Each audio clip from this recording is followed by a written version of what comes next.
talk about what's the next thing? After the day, Yeah. it's going to be Grad school? grad school is the last thing. So it's going to be about research areas, and then research preparation kind of things, like undergraduate opportunities for research. We can just quickly page through it, So the path, map, typical day, research areas, research experience, grad school, the end. Right. Okay. Sounds good. Yeah. Okay. And did you want to just go back and forth? Yeah, more or less. Yeah. And, I thought it seems more like a panel activity, and I'll jump in and you can jump in. Sure. Yeah. Yeah. Okay. And did you want to start, or do you want me to start? How about if I introduce things and I'll talk about the subtitle, and then you can tell about your journey, and then I'll go next. Does that sound okay? Sounds good. And then we'll just go back and forth. Yeah. Sounds good. All right. Okay. All right. So. Wow, not quiet. Yeah. People are anticipating something happening somehow.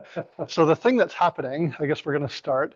The thing that's happening is we're giving a joint talk here on how to become a professor. And I've given it the subtitle of grad school because pretty much inevitably the path to being a professor leads through grad school. There are rare and unusual exceptions, getting rarer all the time. I think if you're seriously considering it, you have to consider grad school. There's no way around it. We'll come back to the theme of grad school at the end of the talk. For now, the thing we're asked to start with is, how did we, the two of us in particular, what were our paths like that led us to being a professor? Maybe we should say who we are. And okay, so that's fair. I guess I assume that I'm famous enough that everybody knows me, but that's probably not true. So I'm David Mould. I'm a professor in the department. I know some of you guys, some of you may know me.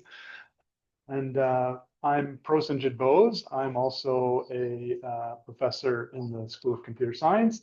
And I also have a second hat, which is I'm the Associate Dean for Research for the Faculty of Science. So I wear two hats. Mm-hmm. And what I started to say is, so I created this image using Midjourney, and I wasn't very happy with it initially, but then I realized actually it's got some good aspects, and the chief of which is that it's got a very confusing route that it's showing you how to get to the treasure. And this really supports the theme here of there isn't really a direct path to getting to become a professor. There are many routes. There are many things that you can do that will get you there. I think the one constant is grad school, but along the way, there's lots of hazards and obstacles, and lots of opportunities to do some fun stuff. And I think Jit will talk about his specific journey, and then I'll say a little bit about mine. Okay, so my journey. I mean, this map is a great illustration of my journey. So when I was so I did my bachelor's degree at the University of Waterloo in computer science, and while I was going through my bachelor's, I never thought about grad school. I always thought, oh, I'm going to go work for Microsoft or some other IT company. And then in my fourth year, I did an honors project where I worked with a professor and I got to do a bit of research, and I found it interesting. And so that got me thinking about going on to do research. And mind muting your laptop? I think there's just a bit of. Maybe I'm wrong. It is muted. It is muted? Oh, but the sound is on. Oh, yeah. Sound. Thank you so much.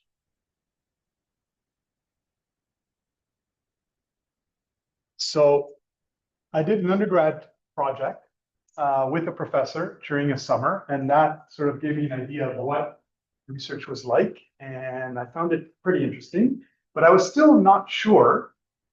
So in fact, even to this day, I'm still not sure if I was still not sure what it is I wanted to do. So that, I think the biggest theme was I wasn't sure. So I was trying all sorts of different things. So I worked for a while for a company that doesn't exist anymore called Nortel.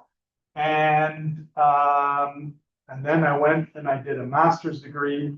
And what I realized is when I was working at the company, what I realized was that the thing that I enjoy the most is learning new things, learning about new things. And what I found was after like the first 4 months was super fun because I was learning about, like the systems that they had, and I was learning about the code base, and everything was new, and I was learning tons of stuff. But then after that, it started getting a little bit mundane where I was like, doing like bug fixes and customer installs and things like that. And so that's when I realized the thing that I like the most is learning. So that's when I decided to go to grad school, and I did a PhD at McGill. And the cool thing about grad school is that you get to do research and study things that you find interesting. That's the coolest thing that I find. And so as an undergrad, you have an opportunity to do that if you decide to do an honors project. And the way you should view the honors project is your opportunity to study something that you are interested in. So I have several students that come and ask me, I'd like to do an honors project with you. And often students want me to sort of just give them a topic or give them a project. And what I like to do is throw the ball back at them and say, no, this is your opportunity.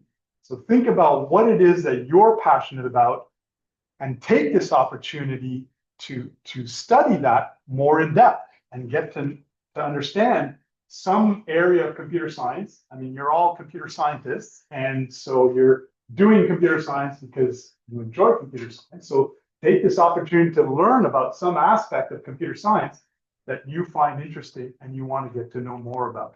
And so that's what I did throughout my grad school. I started doing research. My main area of research is something called computational geometry. So the way to think about that is basically it's sort of like studying the design of algorithms and data structures that manipulate geometric data. So, like your GIS system or CAD/CAM systems and so on. So anything that has some sort of geometric data behind it, I study how to design efficient algorithms to manipulate the geometric data.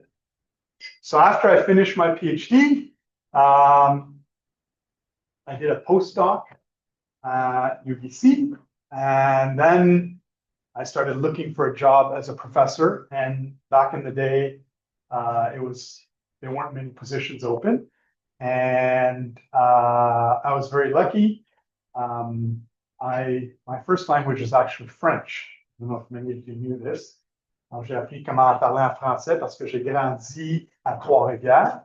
And so my first job was at Université du Québec at Trois-Rivières as a professor. I was there for 2 years, and then I got my job here at Carleton, and I've been here ever since. And these are the best years of my life. I love working here. I love all the passion that the students bring and how much I learn a lot from you, as much from you as you guys learn from me. And so that's what makes this job for me very, very motivating. So that was my path to today. Cool. It's a very moving statement on the I guess, the motivation to become a professor. And a lot of what Jit said really resonated with me. Um, Maybe to take a couple of points out of it, this bit about the honors project, I also, like probably everyone in the department, I get people coming with an honors project. And if they don't have a topic, I don't, there's no discussion to be had. You have to bring me a topic. Yes, I have lots of things that I could put you to work on, but I doubt you'll be interested in working on it. The number one thing is you have to be motivated. And if I give you a problem, you will not be as motivated to work on it as if it's a problem that you came up with yourself and that you find interesting for some reason.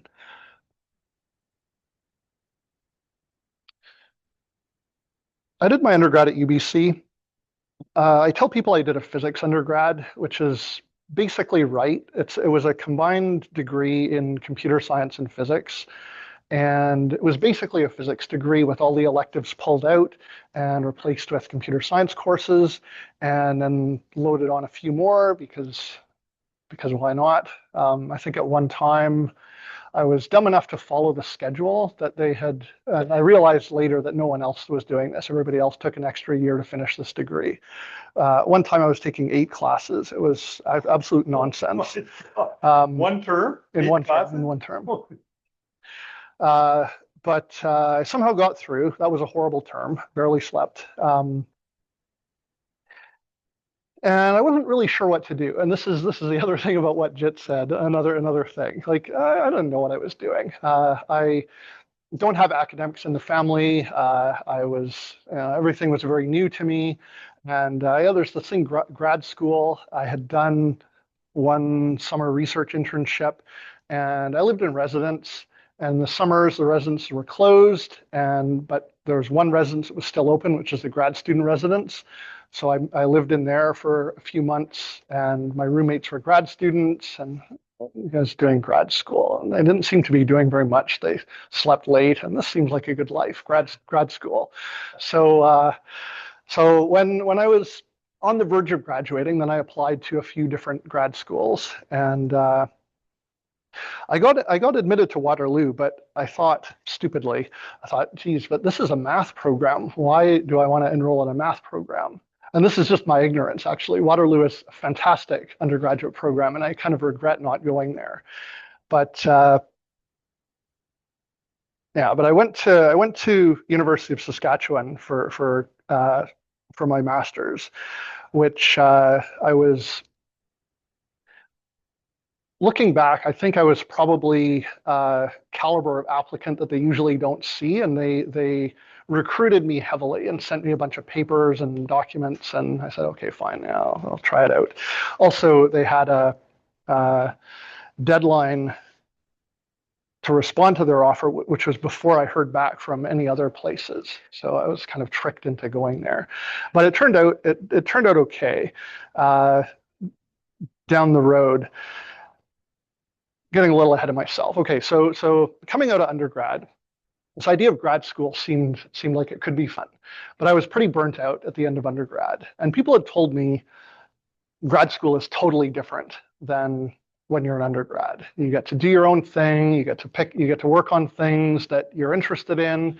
There's not so many courses, 2 courses at a time. A heavy term is 3 courses. It seems like luxury. But I was a bit skeptical, so I thought, well, I'll give it 4 months. If I don't like it after 4 months, then I'll drop out. It's no big deal. It's worth trying it out for a short time. And it turned out to be true, actually, that it's totally different than being undergrad. You get to work on things that you care about. You have longer term deadlines, so you have more of a chance to dig into things. I went into computer graphics because I didn't have a clear idea what graphics was, but I'd taken all this physics, and we spent time studying the physics of light, among other things. I thought, yeah, this maybe can be applied to something computational. And this turned out not to be true either, although the physics background that I had turned out to be super useful in computer graphics, because there's a lot of, at least one branch of work in graphics involves doing a lot of simulation. and knowing how to wrangle differential equations, knowing some numerical techniques, and just knowing what the underlying physical laws are is pretty helpful. So kind of by accident, it turned out to be a good choice, although I made the decision about what direction to go in almost complete ignorance. Anyway, so I finished the master's, and then I was also at this point still didn't know what I wanted to do, and I thought, well, I seem to be kind of good at school, and people have been pushing me to do a PhD. Maybe I'll try doing a PhD. And there's the major scholarship, NSERC. I said, okay, I'll leave it in the hands of fate. If they accept my application and give me this major scholarship, then I'll go on to a PhD. Otherwise, I'll do something else. And I did get the scholarship, and I went to Toronto and did a PhD. And unlike JIT, I graduated at a very good time. This is, again, a lot of luck. I graduated just after the dot-com collapse, which seems like maybe it wouldn't be a good time to graduate, and it wasn't for industry. But academia hiring cycle is a bit out of sync with the industrial cycle. And there had been a big upswing in enrollment during the dot-com boom, and universities across the country had just gotten approval for adding a lot of positions just at the time when enrollments were going down. But for this, in this vagaries of fate, so I was hired along with a bunch of other people back at the University of Saskatchewan, and I think part of that was personal connections. Like, people there knew who I was and remembered me from when I was a student there, and hired me on as faculty. I stayed there for a while, got tenure there, but When did you move here? I moved here in 2008, so it's getting on to 20 years, not quite. Okay. But yeah, and again here, I was hired here because they needed somebody to help with the game development stream. Michel Barbeau created this game stream, and it was extremely popular beyond anyone's expectations. And then once a lot of students started piling in, they realized, actually, we don't have anybody that knows anything about games. So they put out a call, and I work in graphics, which is at least games adjacent. And yeah, so I moved over here, and it's been great. So I think, I don't know if you guys noticed, but there's a common theme that's both of us seem to have gone through, which is it's okay not to know what you want to do. And so my son is about same age as you guys, and I often tell him that, if finding out that you don't like something is just as good as finding out that you love something, right? So he started out in economics, and so there's a financial math program at the University of Ottawa. So he joined this financial math program, and he, at the end of the first year, he goes, Dad, I hated my business course, I hated my accounting course, I hated my economics course, but I loved my calculus course, I loved my stats, probability, and linear algebra, and Python. So then I said, well, I think the answer is clear. So he moved over to computer science, joint computer science math program. He didn't want to come here because he said, I don't want to go to the university where daddy knows everybody. So that's why he's not here, and he's at U of Zero. I call it U of Zero. So that's our ongoing little banter. But yeah, so the thing is, I think it's difficult to be 100% sure of knowing exactly what you want. And also because, for example, let's say you think, oh, I want to, after I finish my degree, I want to go work in a software company. Well, if you haven't really worked in a software company as an employee, then you don't really know what it's like. Even like, for example, if you've done co-op terms, maybe you get a taste for it, and then you can see what other software developers are doing and what their jobs are like. But you're still not, typically companies don't give co-op students, like the most interesting parts of the job. And so you don't really get a good sense of what it is like. And then maybe when you start, you'll realize, oh, this is not what I wanted to do, or this is not something that I like. So I think it's okay to not get stressed, because I think eventually you will find, and it's fine to switch and to try different things until you find something that you really like. And like, for example, for me, I didn't realize the thing that I like until I tried a few things, and then I realized, well, the part that I like the most is learning new things, and a job at a university, or maybe a research institute. Those are the only places where your job is to study and learn new things, right? So that's what I realized that I like, and that's what led me to where I am now, right? At the same time, I don't want to leave you guys with the impression that you should just kind of drift along and everything will work out. Like you have to have interests. And for me, one of the things that I was interested in was images, and that's one motivation that got me into graphics, and just looking at things in the natural world. And again, to pick up on something that Jit has mentioned a couple of times, the thing about being a professor, the central thing is you have to learn all the time. You're always picking up new stuff, especially in computer science where the field moves quickly. You have to stay abreast of new developments, but also there's the algorithmic world, or the virtual world, is influenced by the physical world, and being able to learn things about the physical world around us, and that can, at least in some areas of computer science, that can mesh with the research, the computational research that you're doing. And maybe we've thrown around this word research quite a bit, Right. and maybe it's worth spending a moment just on saying, so what is research exactly? And Jit will have a take on it, but maybe a thumbnail would be in advanced research, in scientific research, it's about answering questions that nobody knows the answer to. And this is different from conventional or colloquial uses of the term. I'm going to go to the library to do some research. Not that you can avoid the library completely, you have to build on what other people have done. But it's about doing something that is actually new, that is where the answers aren't known. Right. And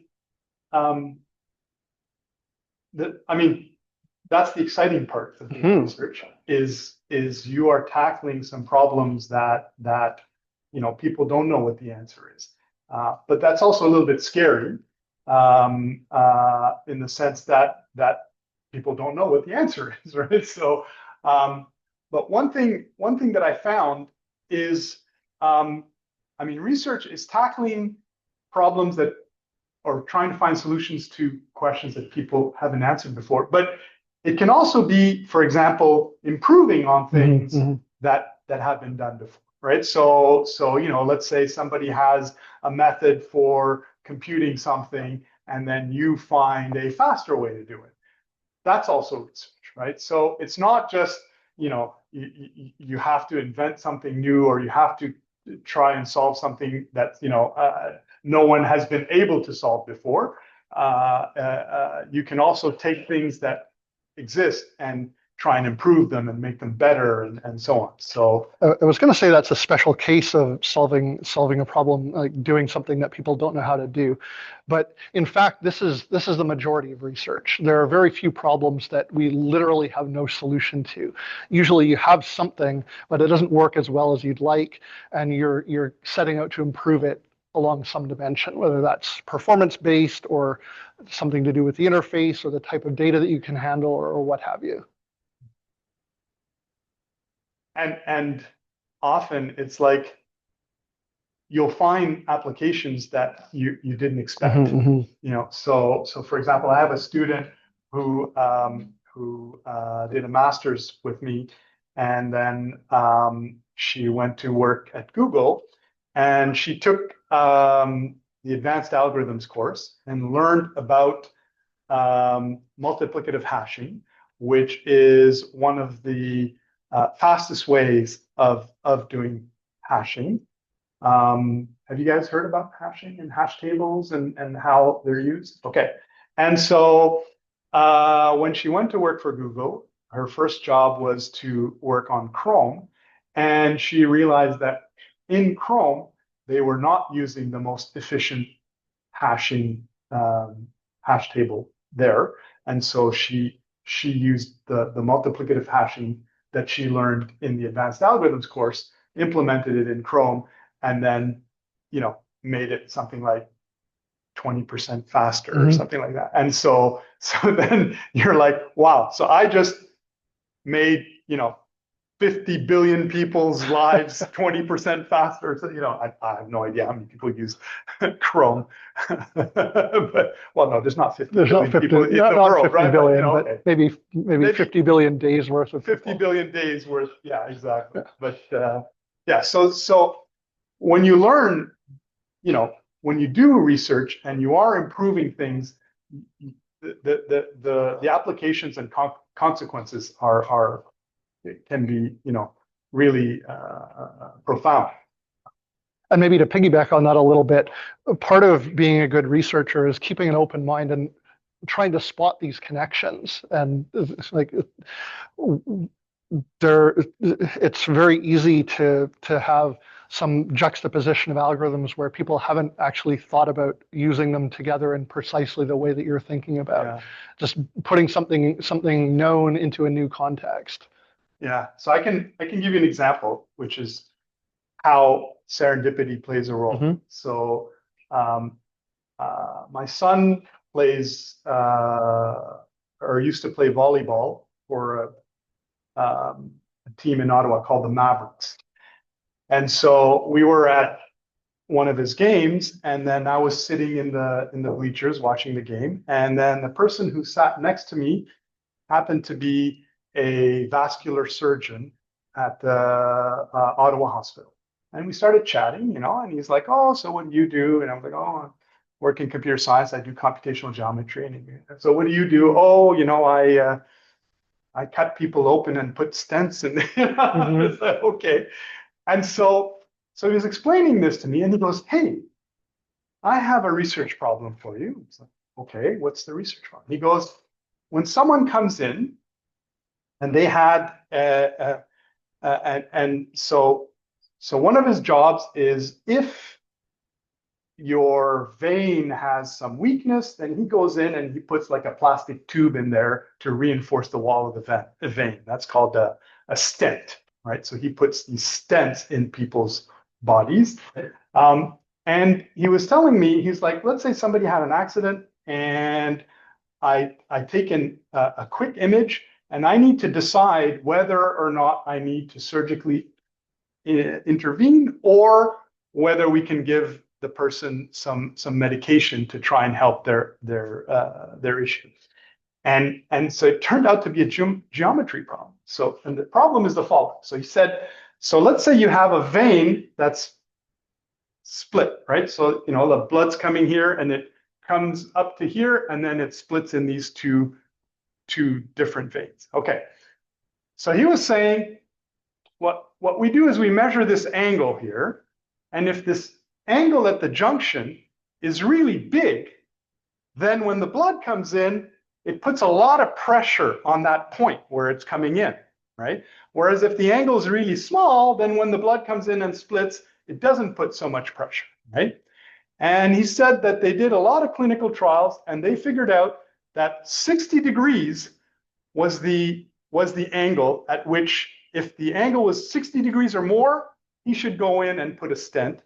And if it's less than 60 degrees, then they could use medication to address the issue. Okay. But he was saying the problem is in emergency situations, they take an image on the front and the side. And then they look at the angle, and there's someone actually measures the angle. And then they measure the two angles, and they take the max of the two angles. And if the max is more than 60, then they go in. And if it's less than 60, they don't go in. Now, the problem is I could have an angle that looks like this, but if you look at it like that, it looks really small, right? So it depends on the angle of projection, right? And so I did a little, calculation to figure out how he can compute the exact angle given the two projections. So you can prove that given two projections, you can compute the exact angle. Okay, so I did this computational geometry computation for him. And then he goes, okay, so I'm going to test it on, so he tested it on 300 patients. And then he goes, wow, your formula is accurate to the third decimal place. Oh my God. Okay. So then he basically now in all Canadian hospitals, they are using my formula to decide whether or not to go and put a stent in there or not. Nice. So, and this just happened because I happened to be sitting next to somebody. So it's, so I think, like he was saying, you should find things, but keep exploring.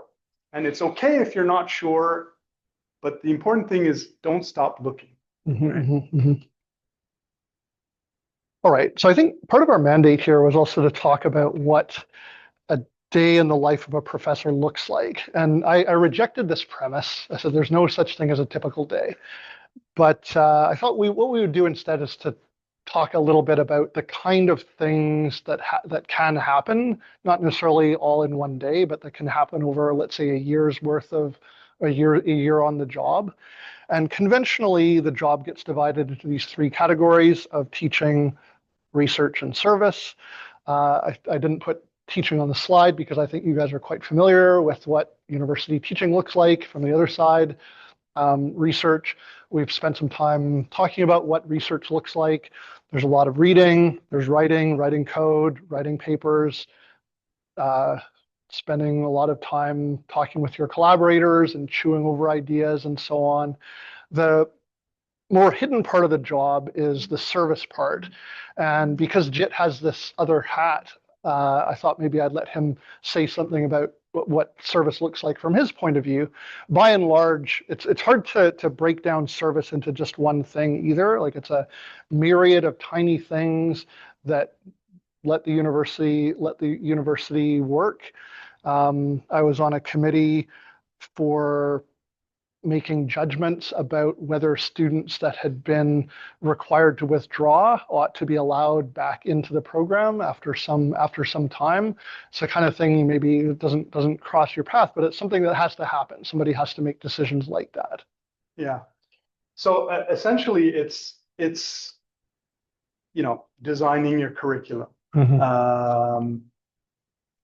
Seeing that the library functions well, looking at student services, looking at Paul Menton Center, looking at the Science Student Success Center, and so on. Like all of these different entities need to be managed and run, and a lot of this stuff is run by professors and staff.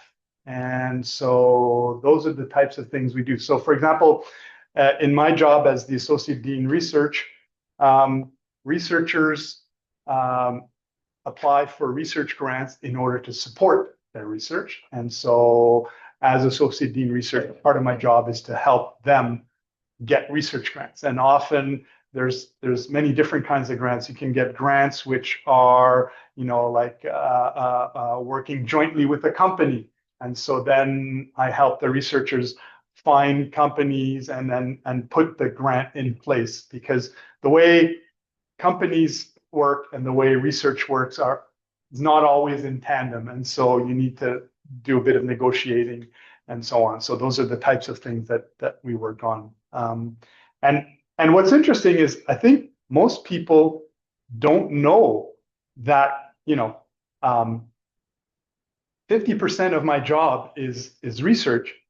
50% of my job is teaching, but the other 50% of my job is research and service, because I have like my friends who have nothing to do with university, in like May, at the end of May, they'll say, "Oh, so you're on vacation till September, right?" I'm like, "No, I'm not on vacation till September. I mean, this is the time." So typically in the summer term, that's when we do most of our research. That's when I work with all of my PhD students and master's students. I'm able to dedicate a lot of time to them because I'm not doing a lot of the teaching in the summer. And so that is the time when we get most of our research done. And so I try and tell them that no, I'm working just as hard as you are. Yeah. There's a joke. What is the breakdown of hours that you put into it? It's 50% teaching, 50% research, and 50% service. Yes. Yeah. Okay. Yeah, anyway, so just to say, so there's a lot of stuff, and a lot of the stuff you learn on the job. Like no one expects you to come in knowing it. When you're a beginning professor, you don't have to do much service. They expect you to focus on your research, to get up to speed on your teaching. As you get more senior, then the service demands get heavier. I mean, when I was a grad student, I didn't realize how privileged that was until I started. Because as a grad student, you take a couple of courses, and the rest of your time you're spending on doing research, and like you're free to research what you're interested in, right? And then you start your job as a professor, you're like, oh my God, I got to teach, I got to prepare my lectures, make assignments, I got to serve on this committee, serve on that committee, I got to do my research and so on. And that's when you go, oh man, I should have appreciated all that time that I had when I was a graduate. Totally right. At the beginning of your PhD, you do some courses, but then you have literally years where you have nothing to do but research. It's fantastic. Typically, it's PhD program. Typically, you take 3 courses, and then the rest of the time you're doing research. And a typical PhD program is about 4 years.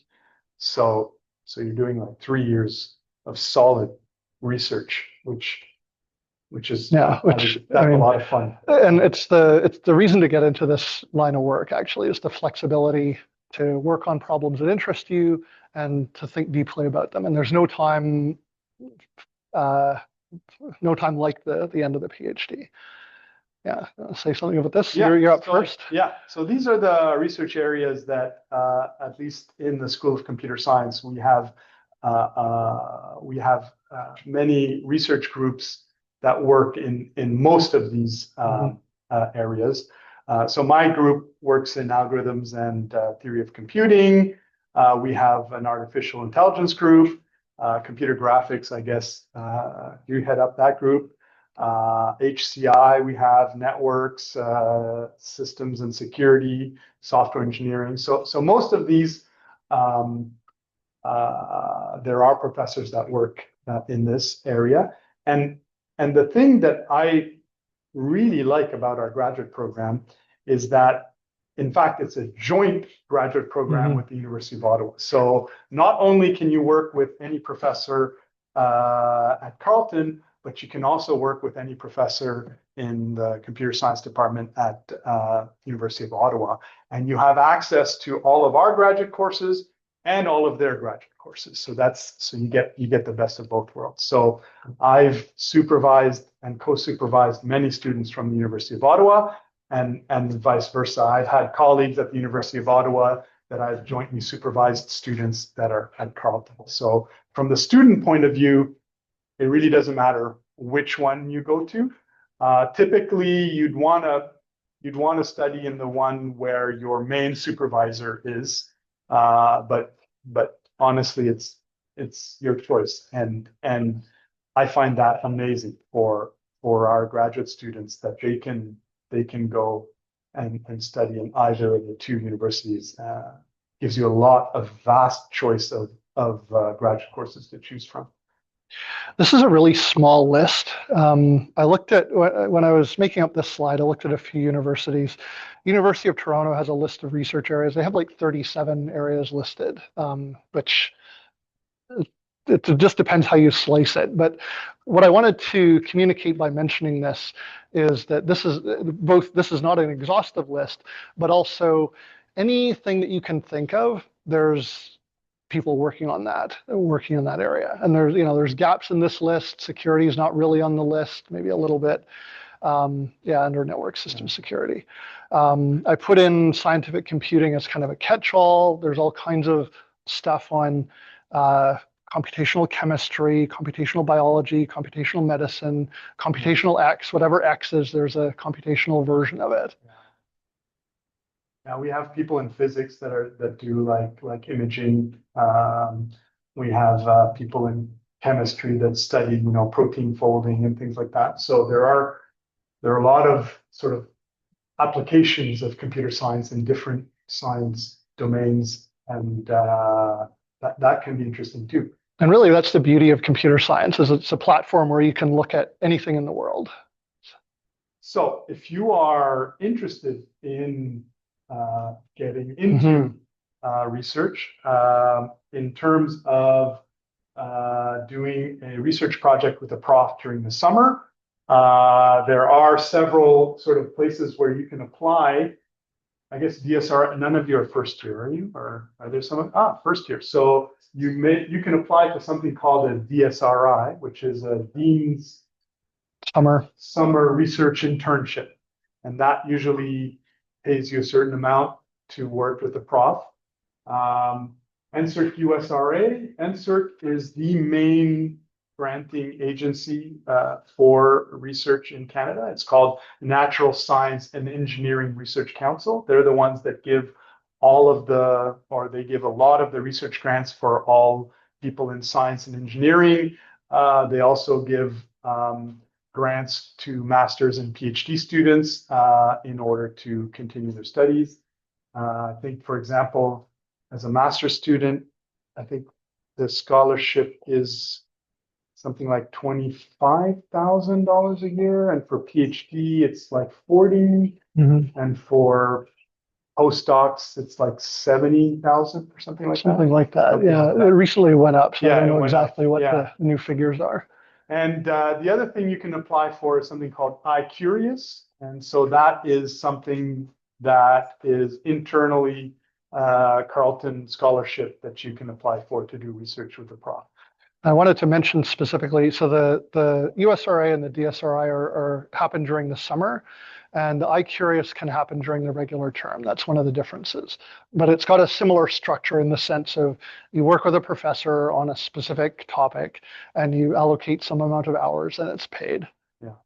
And as I mentioned earlier, honors project or honors thesis is another option to get exposure. I mean, when I was an undergrad, I didn't know what research was until I did my honors project, which was at the end of my third year, is when I started my honors project. And that's when I got my first taste of research.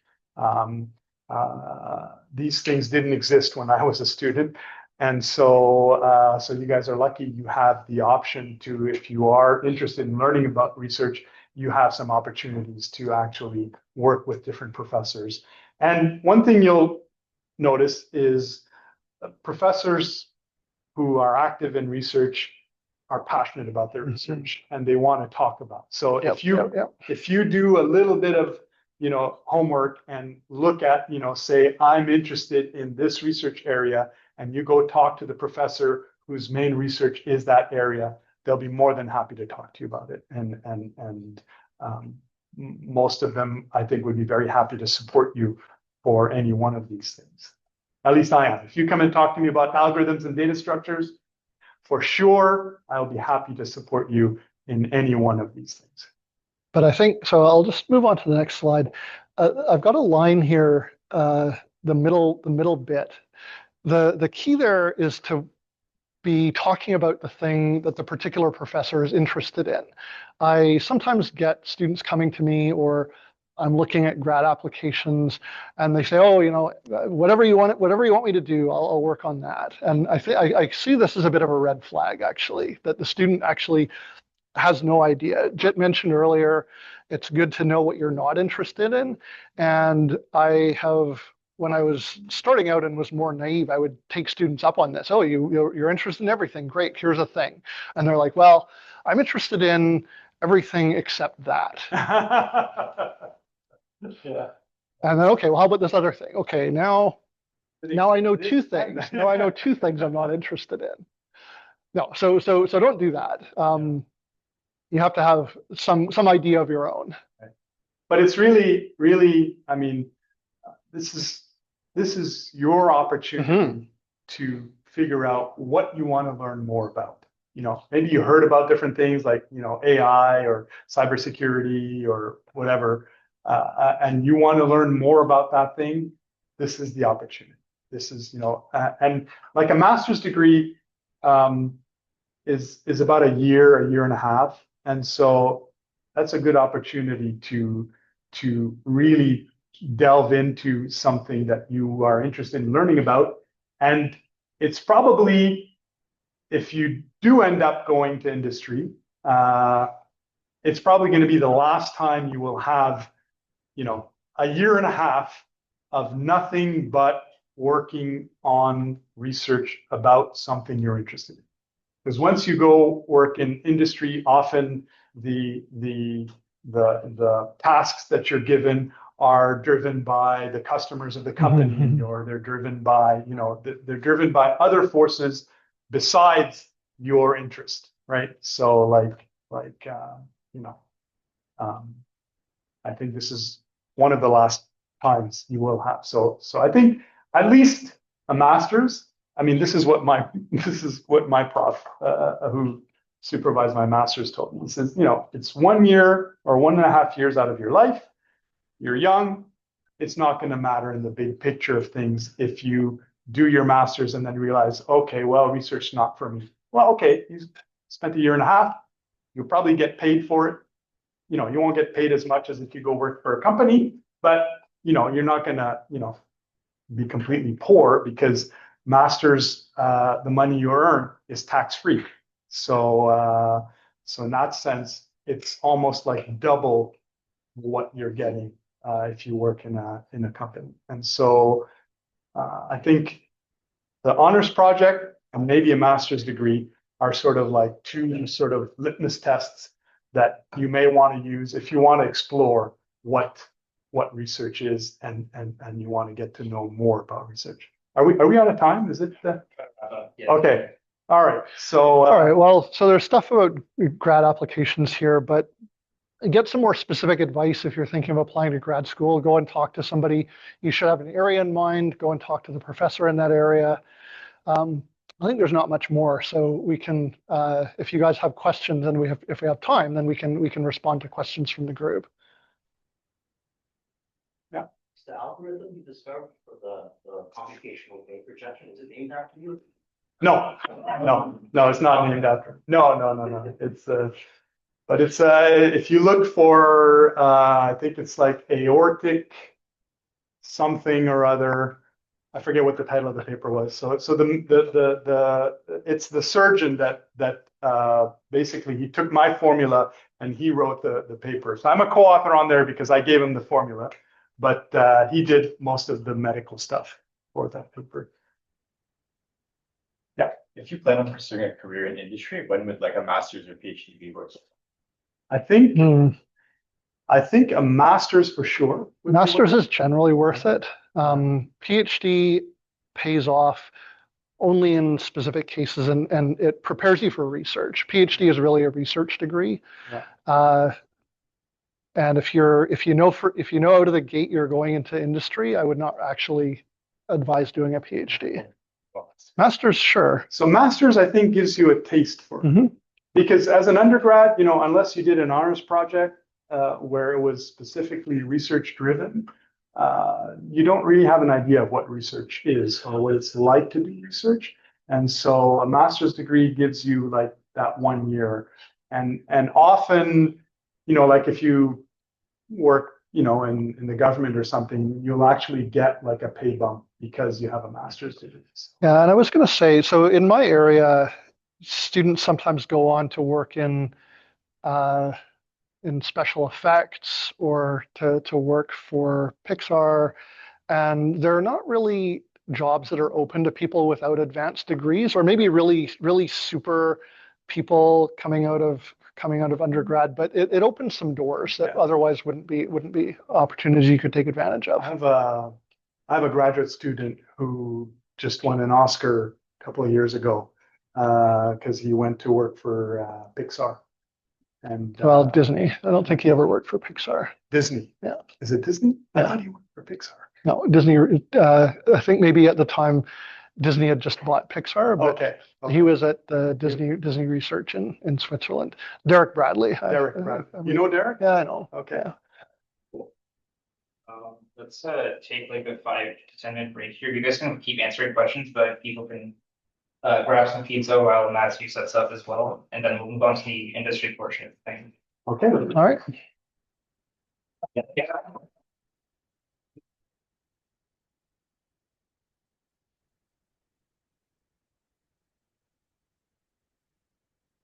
You think like what your experience like in the industry would be more worthwhile, like if you had that experience rather than do it 1 year, 1.5 It years? depends what your goal is. Yes. I think, in the big scheme of things, Yeah. if you're curious about research, I mean, paying 1 year, or extending your school for 1 year, I don't think is that Expensive is that not? No. You're paying. You will get something like a salary of like about 30K, which is the equivalent of getting a job where you're paid 50K because it's tax free. Is this some master's program or just purely person? No. Oh, this is a different style though. Yeah. The non-research master. There's a non-research master's and there's a research master's. Yeah, I think, I'm not sure I don't know if a non-research master's would really help you in. The main use of the non-research masters is for people who are coming from a different country and maybe their credentials aren't recognized here or something. Or But if they it's- did their degree in like math. Yeah. It's a way of retraining or it's a way of reorienting. But if you already have computer science undergrad, I would never recommend doing a.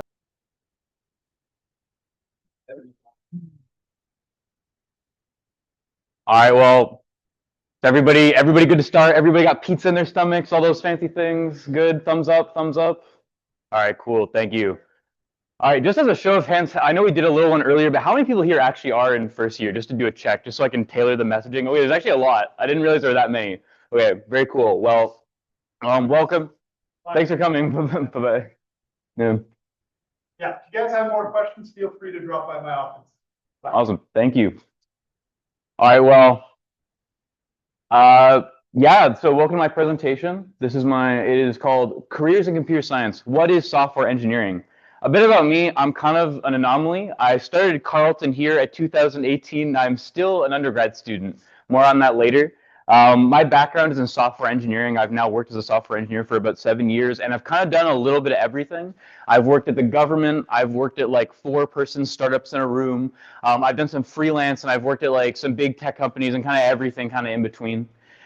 This is kind of like a little breakdown of my timeline. So starting in 2018, I took just the normal first year courses like everyone else, but unfortunately, I was in university during COVID, and when COVID hit, unfortunately, everything kind of went online, and at that point, I kind of realized, hey, both work and studying are both online. I could just do both, and I did for the next 7 years. So that's why I'm still here. I take one course a semester while kind of working remotely, and doing that, I've been able to kind of complete my degree at a slower pace, but I've also gained quite a lot of work experience, and yeah, it's been a great time. Another thing I've got going on, some shout outs, some like personal little self promotions here. This presentation today is mostly about like what it is to be a software engineer. It's really not about how to get a job or any of that stuff. I've done presentations like that in the past, but over the summer I actually wrote like a dedicated like 200-page book basically on all my advice regarding trying to find jobs. So you can check that out. It's called Student to Software Engineer. This presentation today is based on chapters like 1, 3, and 4. There's about 9 different chapters, so feel free to check that out. I also have a blog where I talk quite a lot about issues that impact students, things like the Carleton Co-op program and all the reasons why like students are having trouble finding jobs and whether you should do LeetCode, all those things that you like hear the buzzwords about, but maybe haven't resonated with you yet because you kind of haven't hit that point. But I do have things like that. And last but not least, I also have coffee chats. So one of the big things you should make sure to take advantage of during university is you should definitely network, meet people, try and like just get in the room with as many people as you can. My opinion is that about 33% of what you're paying for at the university is like the knowledge, the courses. Another 33% is the facilities, like the one you're standing in right now, all the fancy buildings like Dunton Tower and Nicole and all that. And then the other 33% is all the people you're meeting along the way. So, all the students sitting next to you, those could be your future coworkers, the professors who are teaching, those are your future mentors. They could be, supervising your masters for all we know, right? So it's really important to try and meet people. And if you want to take advantage of the opportunity to chat at some point, feel free to let me know. Anyways, on to the real presentation. I kind of got like 4 distinct parts. I don't know if I'll get through everything just because I think there's only 30 minutes left in the slot. But section 1 is kind of just about the things I've worked on, where I've worked, the kind of projects I've done. So it's just my personal journey in terms of like how I got involved with software engineering. The second part is about computer science in contrast to software engineering. I find there's sort of like a confusion between computer science and its applied disciplines. I find a lot of people don't seem to actually understand what computer science is, and myself included, I really didn't either, even though I was going into a computer science degree when I was 18. I'm going to talk a little bit about what a day in the life of a software engineer kind of looks like. That's the how does a career in software look piece of the presentation. And then I'm going to end things off with some like university advice. If I don't get there, it's the same advice like you'll hear from a lot of other people, but with some twists. So if we get there, we get there, but I'm going to try and get through the first 3 parts for sure. Anyway, so my personal journey in software, I really started off like when I was in high school. I just made a lot of games, okay? I've always been like kind of a creative person. I always kind of like the idea of trying to build some kind of product. So I really got into programming out of necessity. It was just one of the things you needed to kind of like make small games and stuff like that. Before I went to the degree that you're all in now, I really had no idea what software engineering was. I'd never built any piece of software. I'd just done these small games that I thought were fun and cool. And it really wasn't until I showed up at Carleton, I got a lot of mentorship from a lot of upper year students who kind of guided me down this path. One of the things I had noticed with building games is that you actually need to be like kind of like a master of quite a lot of things. You need to be able to do like art, sound, all these things that like I'm going to be honest, I'm not terribly good at, but I'm pretty good at programming, okay? And I also really have always like the feeling of building this sort of a complete product or something that you can like tangibly use. And through like lots of hackathons and other opportunities that kind of came up during my first year, I slowly but surely kind of got molded into getting more and more interested about building just general software that any consumer could use. These photos, by the way, this photo, I thought I was smiling in this photo. Okay, this is like a show of whatever. Okay, this is like this time 8 years ago or something. And like through the course of the year, just like being involved with like different clubs and stuff like that. By the end of the year, I was like one of the people like helping run a lot of the bigger events. So there's some growth there. Okay.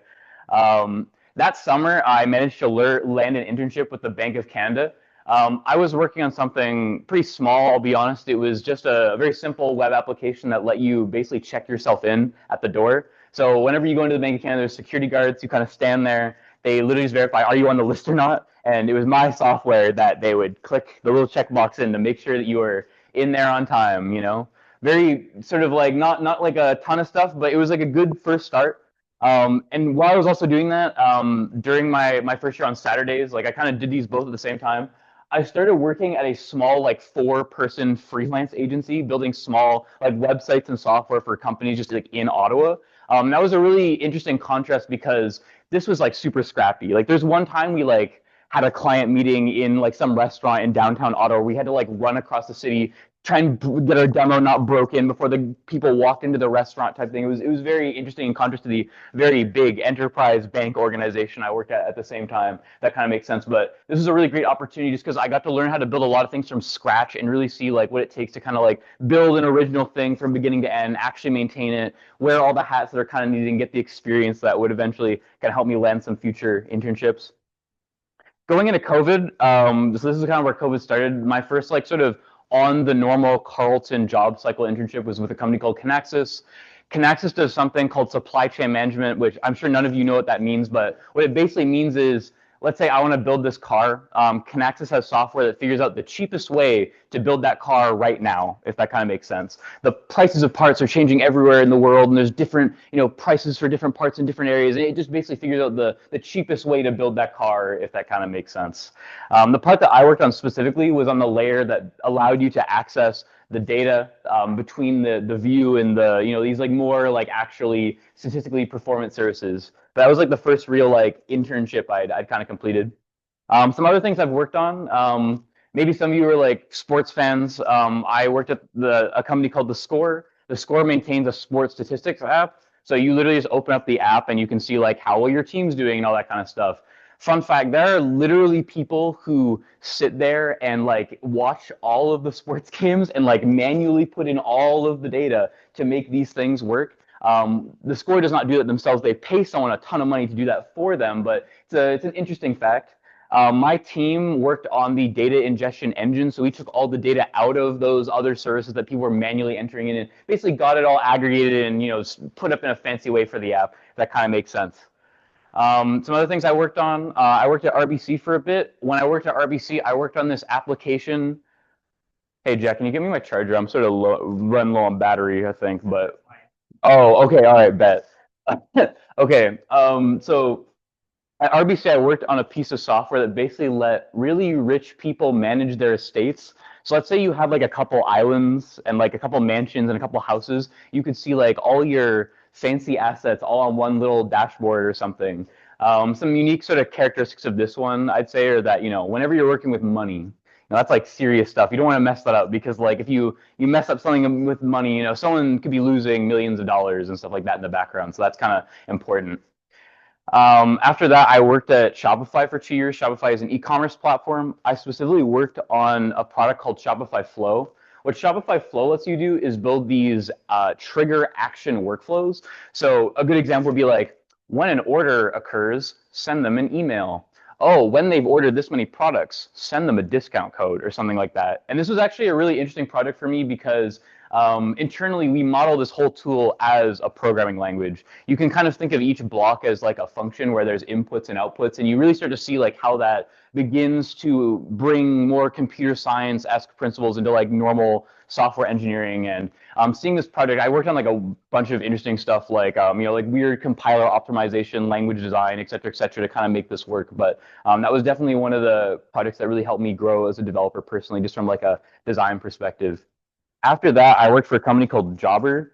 Jobber is a software as a service for service providers. So let's say you're like a plumber and you need to invoice someone. You basically come in here and you can like invoice someone with it, if that kind of makes sense. I did not work on any of the invoicing stuff. I worked on something called a developer platform. So let's say you want to export all your data to like Google Sheets, or you want to like put it in QuickBooks. That's something people use for their taxes and stuff like that. I basically manage that like layer where people would build applications that integrate with Jobber, if that kind of makes sense. And most recently, I work for a company called GitLab. Git is a tool that people use to collaboratively build code projects with. And GitLab is like GitHub, where it's one of these, it's basically a place where you can put your code, share it with people. People can collaborate on it, if that kind of makes sense. So I currently work on the authorization system of GitLab. So anytime you ever are trying to access something, there's like the if of like, should this person actually be able to access it, you hit some kind of code that I've touched in some way. That kind of makes sense. So yeah, it's a little bit about what I've done. The next section of this presentation is possibly like the most important. Like if you're in first year and you're confused about what computer science is, because I'll be really honest, when I was 18, I was too. You're paying all this money to become like a computer scientist, but like what is that? If that kind of makes sense, right? I find that a common thing you're going to hear across your degree is someone is going to say something like this. They're like, oh, why am I not learning these in-demand skills? Okay, like at some point you may have already heard it for all I know. Like at some point it's going to happen, but The answer to this is actually very simple, and I feel like it's completely this, it's more of a communication error, if anything. And I think it just comes down to this misunderstanding of what computer science is from a student perspective. One thing I find interesting is when I put up a statement like this, computer science is not software engineering, I find a lot of people get confused. And from my perspective, it's not. And quite frankly, it's also not any of these things. It's not software engineering, AI, cybersecurity, or any of that. It's actually a very different mental model. So how many people in this room are kind of familiar with like this idea? I don't know how clear it is because of how the board looks, but has anyone in high school kind of heard the idea that like, physics is based on math? And like chemistry is based on physics and biology is based on chemistry. Is that like a common, like I see some head nods, but does that kind of make sense in some way? The way you should really think about computer science is that all of the fields that you hear about in like the job market, okay, are really fields built on top of computer science. They're these applied disciplines. They are not the same thing, if that kind of makes sense. Computer science is a field built on math, and software engineering is a field built on computer science. They are not one and the same. Some further examples just to kind of illustrate this. A computer science, computer scientist might be the one to develop a new technique to solve a problem, but the software engineer would actually build the software that would solve it, if that kind of makes sense. A good example might be a computer scientist would develop a new algorithm, but the software engineer would actually build the app that uses it. And they're kind of distinctly different things. Another analogy, just to really drive it home, you can think of it as like, software engineering is built off of computer science in the same way that physics is built off math. Knowing how to do a complicated math proof does not mean that you know the physics to build a bridge.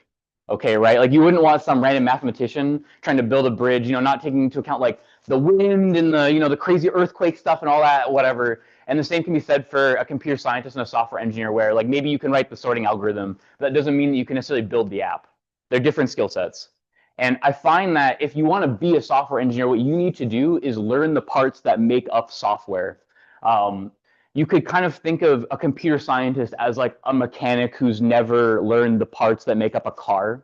That kind of makes sense. A mechanic would know there's engines, there's wheels, there's brakes. But in our degree, you won't by default learn all of those parts. You'll become familiar with a few of them. But if you really want to become like employable and you want to be a software engineer, you need to learn more than that.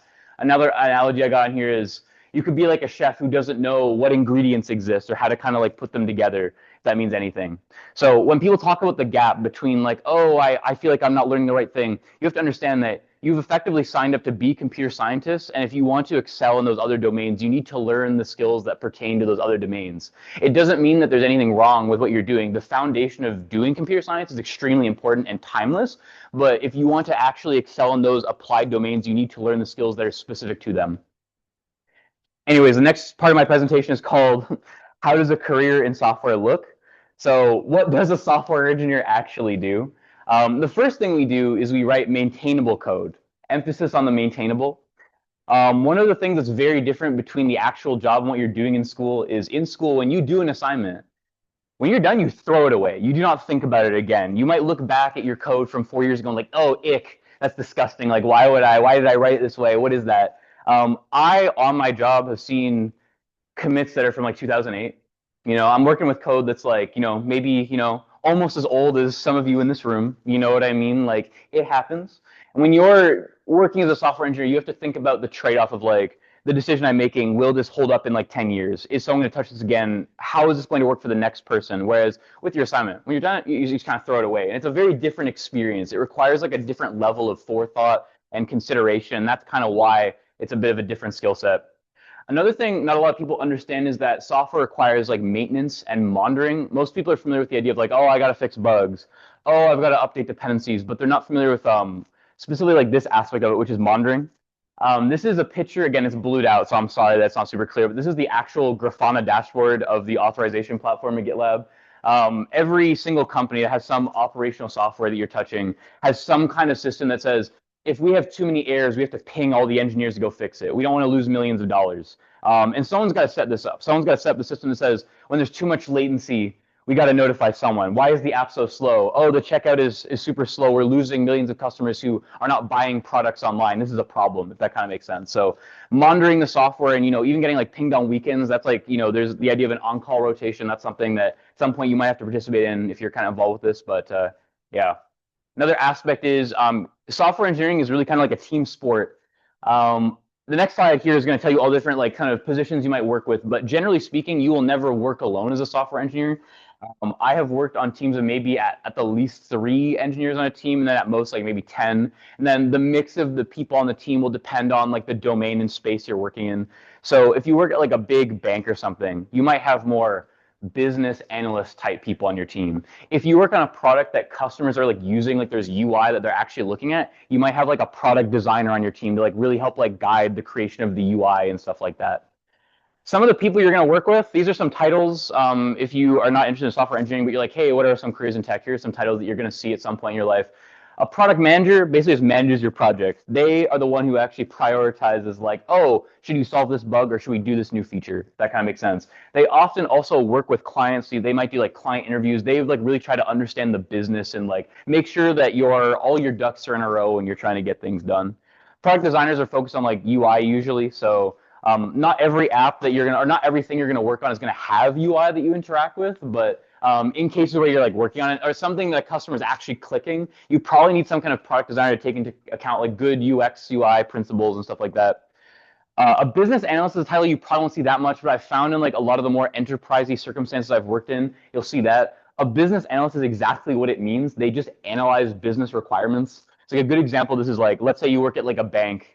The average software engineer does not understand how like money and economics work. That's like really complicated. So you have a business analyst in the room who can like, you can always like ask questions to and like really understand like what the heck is going on. If you were in like another complicated domain, like let's say you're doing chemistry or something, I don't know anything about chemistry. I need someone to like help me translate that, if that kind of makes sense. That's kind of their job.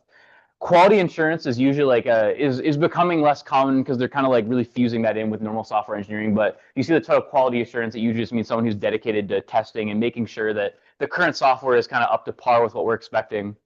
DevOps and infrastructure. DevOps stands for developer operations. Infrastructure is the stuff that you actually need to like deploy your app. That kind of makes sense. So it's usually the software engineer is not necessarily the one who's like publishing your app on a normal basis, and that's kind of like a separate job in and of itself that sometimes gets obfuscated away from the average software engineer's day-to-day. And then I put data scientist on here. A data scientist really just uses data to maybe not even do what I'm about to say, but like develop business insights, like make decisions based on data-driven decisions, if you will. I've worked on teams where I've actually had like a dedicated data scientist in the room to kind of like go, oh, can you like give us access to this data point so that I can like see what customers are doing in this circumstance so that insert business person here can make this choice. That's like kind of a rare occurrence, but you definitely overlap with that, especially in domains where you are actually working like a much more like data-oriented circumstance. The last thing I'm going to mention too is that the job is not just about tech, it's also about solving problems. I mentioned all these positions that are all about breaking down requirements, but like I'm going to be honest, at the end of the day, it's also on you to understand what's going on, right? Like you need to look at a ticket, you need to be able to understand the actual like business domain you're working in and make the right technical choice for where things are going. The people who are breaking down the requirements, if they don't have a technical background, they can't have the foresight to make like the right maintainable software decisions that need to be made for your business domain. So it's not just about like letting these people solve the problems. You also have to have like a decent understanding of things, generally speaking. The next whole section is all kinds of variables that might shape your job. This is actually really important because saying like, oh, I'm a software engineer doesn't mean the same thing as someone else who might be a software engineer. There's so many different aspects of the job that could influence how your role kind of fits into the greater company that if you want to find the job that's the most fulfilling for you, these are some of the things you should consider. So the first thing is like organization size. Quite simply, like a 10-person startup is not going to feel like a 10,000 person corporation. Usually the bigger the company, the more niche the knowledge they want is. There's this concept of a T-shaped person where the idea of a T-shaped person is they have like a breadth of knowledge across many domains, but usually they have a depth of expertise in some of them. Like to just give like a blatant example, like Microsoft wants like the best person in whatever because they can afford to hire that person, right? But a startup who, you know, has like 4 people in the room, they want someone who can do like all the different kinds of things because they don't want to hire as many people. They want people who can kind of handle all the different domains and figure out the circumstance without much management and stuff like that. Another distinct factor is like there are tech companies versus like non-tech companies. I find the distinction is if you work at a company where technology is the product, internally developers are treated with like a higher regard and their opinions are more heard. There's usually like better promotion circumstance for developers at like real technical companies than non-technical ones. Another big factor is who's your client. So I'm working on like a B2C application. So B2C is business to client. To give you an example, Facebook, for example, is a business to client application. The client would be like the average consumer who's just logging into Facebook, whereas a B2B solution might be me selling to another business. When you're interacting with like normal users, generally speaking, the application is more volatile because when you sign a big business contract, you know when that contract is up, if that kind of makes sense, right? You're a random user, like if tomorrow like people just decide Instagram is lame and people stop using it, the whole company kind of goes up in fire, right? So it impacts like the way you interact with the customer. Usually on client-facing applications, you really care about like where they're clicking. You don't want to accidentally move a button too far because then that changes their behavior and all that stuff. Whereas with like a really big business, you've kind of locked them in. It doesn't matter as much. It's a little bit more like you can kind of just like treat them however you treat them, if that kind of makes sense. Another interesting sort of aspect here is like internal teams. So I work on the authorization platform at GitLab. I don't actually have like a front-facing product. Just a lot of other teams kind of lock in on our system. So I'm not really interacting with like a B2B or a B2C circumstance. My client is like other teams within the company, and that changes how the communication barrier is. If I want to ask someone how they want to work, I can just call up someone who works for the same company. It's not the same thing where I can't just call up the company I have a contract with when I'm in like a B2B scenario, if that kind of makes sense. So it changes the way you interact with the people around you. Another interesting aspect is like the actual mission and market you work in. So for example, I worked at The Score, and The Score is a very sports-oriented company. So I, being not super interested in sports, was not maybe as passionate about it because I'm just not into sports. You know what I mean? There's some industries too where the industry completely changes like how much effort it takes to get things over the line. So if you're working in like anything around like identity and access management or like money, if you make a code change and it blows things up, you might be costing people a lot of money. So you have to be really careful. And usually there's a lot more like red tape around like getting things in circumstances where it's not just like, like, okay, if you accidentally merge something into Instagram and oh no, someone can't see their like a picture for like a second. It's not like that bad. But like if you blow up some financial system and everyone is losing millions of dollars, that actually is kind of problematic. These are things to consider because not all of us want to work on payments. Not all of us want to work on like identity management. Those are very stressful kind of domains to work in. So those are things you might want to consider when you're looking for a job. Another thing too is the release cycle of software. So for example, when I worked at The Score, it's a mobile app. So the Apple Store says, oh, we can only publish your app so often. So let's say you have a bug in the software. That means that you can't fix that bug for like days possibly, which could screw you over for quite a long time. Whereas a lot of other companies I've worked for, you'll hear something called continuous integration. You could find a bug and have the fix up within 10 minutes at certain companies that you might work for. I've worked at a couple other ones too where you have kind of like a hybrid approach. So GitLab has like monthly releases, but also has like a SaaS offering where when like I deploy something, it immediately goes up. So if you're doing like a security fix, you have to be conscious of like making sure that security fix is patching all the previous versions and stuff like that, which again it basically adds more layers to what it means to get your work done, if that means anything. Another fun thing is your technology stack. Quite simply, sometimes you're just going to work with companies that have a more modern technology stack. I'm sure everyone here has, heard something like, oh man, COBOL is old. I don't like that one. Oh man, JavaScript is this. I don't like JavaScript, or, one of those kinds of conversations. So if you're working in a tech stack you don't like, you're not going to like your job as much. If you're working in a tech stack that you do like, then you're probably having a fun time. So that's fun. Another one is team structure. Not every software company structures their teams the same way. So, for example, when I worked at RBC, we had way more business people in the room than any other company I've worked for. And that makes sense. We're working with like money and all these, economic related things, if that kind of makes sense.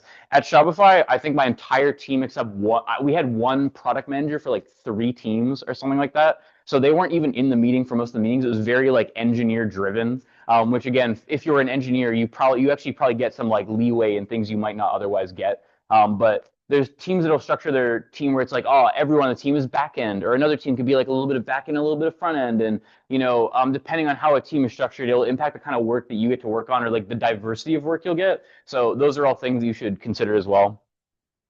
And lastly, the people. In terms of what actually affects your job, the person who probably has the single biggest impact is your manager. But these are kind of like the factors. So I'd say the biggest aspect is the people immediately around you, like your team. Like if you just have bad coworkers, I'm sorry, you're not going to like your job, right? But if the company culture is pretty good and, the outside world, those are doing well, those are things that could like disrupt something, right? Like if your company goes under, you're going to get fired, stuff like that. But those are a given, so I don't know. I'd say the people around you are kind of what makes the biggest difference. Anyways, this next section is called How Software Engineers Get Work Done. This is a real picture from, it's really hard to see because of the bluing, but this is my Jira board. It's essentially like a task board from my previous job at Jobber. You can see here there's kind of 4 distinct columns. We have a to-do column, an in progress, an in review, and done column, if that kind of makes sense. And each of the engineers on my team will get assigned to tickets or tasks. The way engineers usually do work is through some kind of like ticketing system. Usually your tickets involve context and some kind of acceptance criteria. Acceptance criteria is just like the list of things that you should be done to declare that your ticket is actually done. And usually these tickets have some kind of deadline on them, if that kind of makes sense. So you'll assign yourself to a ticket, you'll work on it, and then as you kind of get closer, you'll sort of like you'll put it up for review from the rest of your team, typically using Git and some kind of like Git repository system, a GitHub, a GitLab, a Bitbucket, if you will. And then via one of those solutions, other engineers on your team will actually like leave comments on your code. They'll say like, hey, like maybe we should name this variable a little bit differently, or oh, this approach doesn't look quite right. But this is like the very standard workflow. It's one of the reasons why you'll probably hear people in your year say like, oh man, why are they not teaching us Git or something like that? It's definitely one of the ones that you're going to use at some point in your life. So it's kind of a universal there. So but that's kind of like the general workflow of how software engineers kind of get things done. There's a couple different task types. I just say task as like a generic catch-all, but a couple unique ones you might hear about. This is a really weird word, but spikes. So spikes are typically seen as research tasks. The idea behind them is that let's say you need to learn a little bit about something before you actually implement it to like reduce uncertainty so you can better actually estimate how long a ticket is going to take. Usually you create this like dedicated ticket, just like let's research this, and usually instead of the outcome being code, you write up some kind of like text artifact of like, this is how I would get the task done, this is my findings, this is how this other system works, here are the endpoints I need to do XYZ or something like that. But spikes are kind of distinct from just like a code task because it's very research driven, if that kind of makes sense. You have to probably like Google around, go through your internal docs, figure out what the right way to do it is. It might involve talking to other teams to figure out how to do things, but it's kind of distinct from just like normal coding. The word story is thrown around a lot. A story is essentially a task, but it's written from the client's perspective. The reason why that's different is because it leaves out the technical implementation. You see these employed usually in cases where the person writing your tickets is non-technical, but there are advantages to doing this when you're leaving the technical implementation up for debate. It basically just defines like a unit of work that will definitively deliver value to the client. So I might not care how the play button on YouTube is developed or whatever, but like at the end of the day, the user needs a play button to work. So these tickets basically definitively say, this is what the user needs. How do we get this done? And whether it's estimated or not, it's kind of like up for debate, but each story is always built around like, we actually need this feature for the client, if that kind of makes sense. I've also listed bugs and maintenance as like a little bit different. Usually what will happen is if a bug comes up, it's treated a little bit differently than a standard task. Because let's say you have a bug that like, it's costing the company millions of dollars. You treat it a little bit different. You usually triage them based on the severity of the bug. Usually you'll have different levels of severity at different companies you work for. And like, if a bug is like, it's not really, it's impacting like one customer, maybe it's not high priority. But if a bug comes in that's like bleeding money everywhere, then it becomes like your highest priority. You drop everything you're doing. It's kind of a distinct thing. Different teams are probably like looking at it and writing off on things. So it's a little bit different. Some of the meetings you'll have on a, maybe, everyone in your calendar. Daily stand-up is a pretty common one. Usually, a lot of companies will want you to kind of join for like 15, 30 minutes, kind of just say what you were doing, give an update, identify what maybe was blocking you if you're experiencing any trouble, and have the team kind of like just help you kind of like move along or unblock you from what you were doing. Every company will have some form of planning meeting. This is kind of expected, right? Like we kind of need to know like, what are we doing next? The form of those meetings kind of varies based on company, but generally speaking, it might be the devs just discussing like, how would we implement this? Okay, let's break that into tickets. Or maybe there's a product person who's explaining like the business context to you and showing you like how this actually works. You might have a meeting with your UX person who, when you're the dev asking them, you're kind of having this back and forth where you're identifying like, how is the UI actually going to work? What can we do? Because the developers will often have to push back and say like, oh, that might be too hard. We can't do that with the system today. This isn't going to work, you know, so that's a very common thing. Retrospectives are basically where you identify like, hey, what went well, you know, what went wrong. You know, maybe you pushed some code in forcefully and your team is like, let's not do that again. Let's add a block there just to make sure we don't blow anything up anymore. Maybe you just want to improve an internal process. Like maybe your Jira board, you know, is a little bit dirty and you want to identify that, hey, we should clean this up. That's kind of like the place for that. And then another one, I hear a lot of students talk about this, but they don't believe it's real, is pair programming. Pair programming is just the idea of 2 or more engineers working on a problem together. So you might get into Zoom with someone and share your screen and kind of show them what you're working on. And usually there's a driver and like a mentor figure. So usually you have the more inexperienced person actually like writing the code and the mentor kind of like moves them along. And it's kind of like a good opportunity to like learn with the person and they can kind of share their wisdom with you while also learning more about the code base and just kind of like tackling something together, if that makes sense. It's usually used in cases where you're like onboarding someone or you're just like working on like a new problem space together and you need to like actually learn some new stuff. Anyways, my last section of this presentation is called My Advice for University. To touch on what Jit and David and Bull were talking about, I'd say the most important thing, even if you don't want to be a software engineer, is really to spend your early time in university experimenting and finding your goal. It's really hard to make the most of university when you're not quite sure what you want to do yet. The moment you really figure out what you want to do, or you have like more of a semblance, you can start to really like filter out the things you don't want to do. So let's say I know I don't want to do AI. Okay, well now I don't need to worry about taking the AI courses. I can focus more on the things like maybe I'm really interested in, I don't know, cybersecurity. Now I know, I'm going to take all the cybersecurity ones or something like that.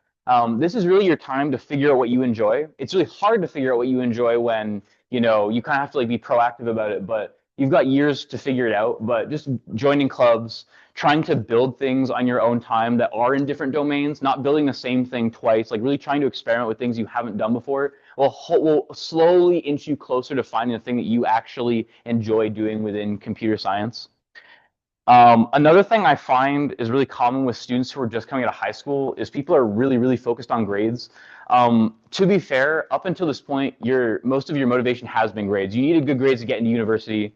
You've been told your whole life that grades are like an important thing. This is kind of like the first moment where grades are important, but they might not be like you shouldn't beat yourself up if you're not getting an A+. Okay, like that's not the end of the world if you're not getting perfect grades. Like I would say start strong, but don't overthink about it. What you should prioritize is the things that will actually definitively benefit you. So if you know a course is one that you feel really passionate about, then yeah, get like an A. But if you know a course is one that is not going to impact your future, it might be okay if you get like a B-, a C, or whatever it is, if that kind of makes sense, right? It kind of comes back to the idea of like, if you know the goal you have, you can start to filter like what matters more to you and balance your time. Because you might have a lot of time now, but like the further you go on in school, you're going to have less of it and you need to try and make the most with what you have. Next one here is join the community. I would not be where I am if I did not have like upper year students kind of like tell me the best way to use my time, what to do, the kind of projects and stuff like that. You can ask ChatGPT or whatever. You can try and do those kinds of things, but it's not as good as someone who's actually been there, who's done it, who's kind of like experienced the same road you're going down now. Just chatting with people, you're going to get like intrinsically valuable advice about like how to make the most of a course or like how to apply to some job thing or whatever it may be. But actually interacting with other students, joining clubs, all that stuff, it will genuinely accelerate your growth. Even if it feels like extra work, understand that you're actually making an investment in yourself when you do those kinds of things. Oh, okay, that's a duplicate slide. We don't, anyway, and I think that this might be the last piece of advice I have. Build your portfolio. A general notion, I mentioned build things, but you don't just have to build projects like on the side. That's definitely something you should look into. But like when I was in school, I'd always try to make the most of the time, you know, like in a course project to like really like learn other things. So just as like an example, this is a project I did for Comp 3000. All you really had to do is make like a CLI application where you had like some text that, I don't know, said like, here are books. But instead I took the opportunity to build like a full app Okay, and that was like the professor allowed that. That was sort of like I had like gotten permission for that. You're allowed to kind of do whatever you wanted, but in that opportunity, I was able to take advantage of like an assignment that would have otherwise not helped me too much, and kind of turn it into something where I learned like all these extra skills around like I think I wrote some of it in Go, I wrote some of it in like React or whatever, and I did like a whole bunch of different things, and I was able to kind of like leverage my moment in school to also teach myself things I wouldn't have known otherwise. That kind of makes sense. Here's another like quick example. This is a website that I and some other people built for the Comp 2804 course. It's a really simple website, but it's one of those things where it's like, hey, it used to be back in the day, there was only PDFs for that course, okay? There was all these multiple choice questions, and we just had all these PDFs. Me and my friends were just like, wait, what if there was a website where you could just like click the buttons and it automatically marked you and stuff like that? So we took that opportunity while we were studying to kind of like just build something on the side, and it still exists to this day. It's like evolved a couple of times, but it's like one of those examples of like we leveraged our experience of being in university to like build something kind of cool that we could show to people. This is a diagram from a project I did for a fourth year course where the fourth year course basically it wanted you to just make like a search engine based on like you didn't even make the search engine, you kind of just like you plug into a library. I just really felt like I could already do that on my own, so I decided to make this whole complicated like microservice thing where it actually like real time scrolled the internet to like update the search indexes and stuff. And that was not necessary. And the reason why I did it in that circumstance is the grade was based on a demo presentation you gave with a TA, so it kind of just worked out. But it's again one of those opportunities where it's like, look, you gotta like you can make the most of the opportunity if you're looking for it, if that kind of makes sense. I guess my last piece of advice, I thought that was the last one, but one last one I'll mention is I'd say job search early. Like ultimately, if you're in university, your goal in high school is like to get into university, but now your goal in university is to eventually either find like a job or get a master's or whatever it is. One of the best experiences I had in first year was I went to a job fair and kind of like bombed. Like I kind of went in and like I didn't really know how to talk to people, but the experience of going around just getting all like the business cards from people was like a good learning experience, and I knew how to be good at the job thing the next year. Let's put it that way, okay? It's like having failed earlier, I was able to, when the time came, be better at it, if that kind of makes sense. Trying to like if you try and make a resume in first year and you realize like, oh, I don't really have much on my resume, that's like a good sign that like, hey, okay, maybe I should like join a club, maybe I should build a project, maybe I should fill it now, because you don't want to be having that discovery when you're in like the winter of your second year and it's like time to get co-op and everyone else is like kind of being frantic about it. That kind of makes sense. So there's no pressure to worry about this. Like honestly, if you're just starting out, focus on your classes, all that stuff. But it's definitely something you should think about, because at the end of the day, your end goal for being here in the first place is ultimately like what comes after undergrad. So thinking about that early is what I'd recommend. And yeah, if you've done all that, I don't know, like everyone always goes on about co-op. If you do all that stuff, you're probably fine. I could give you like another 4-hour talk on like all that stuff, but the main gist is like, you know, if you're being proactive about these things, it'll work out for you in the end. And yeah, that is my presentation. Thank you for listening. Does anyone have any questions? Any questions? Anything of the like? Okay, I don't know. All right, well, If you do have questions, you'll see the tagging here. They basically, so you know, just drop by whenever. And again, thank you for sitting around for the past couple hours. We do have another event coming up here in like literally 30 minutes. So race day. Basically a scavenger kind of around campus if you want to sort of explore campus, discover some cool spots. About that, but yeah.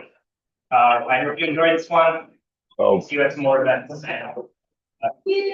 yo, love that.